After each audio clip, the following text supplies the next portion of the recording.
Eto na nga, natuloy na yung plano kahapon lang.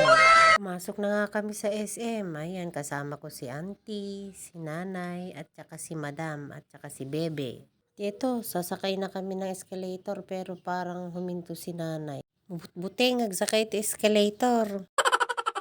At eto, papunta na kami sa sinihan at manonood yung dalawang senior kasi pag Lunes, libre yung mga senior. Eto na, malapit na kami.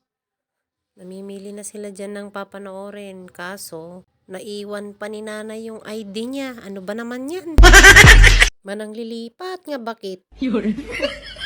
Dahil wala yung ID ni nanay, ay di palakad-lakad na kami dyan. At si Bebe, hinahanap ako doon sa likuran. Eto naman ako sa harapan niya. At dahil nagutom kami agad, pumasok na kami dyan sa Greenwich.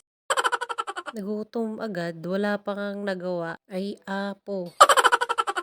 Pupwesto na nga yung mga kasama naming mga senior. Yan, uupo na sila at maiiwan si Bebe. At pababa na nga kami ni Madam para mag-order. At ang na-order namin ay overload bundle. Ito, umakyat na kami ulit para hintayin ang aming order. Siyempre dahil may baby, ay, at ayan, nilaro-laro muna namin. Ang cute, cute. Oh, yan si baby, ang cute, hindi yung kanina. Ito na nga yung order namin, dumating na, kakain na kami, chibuga na.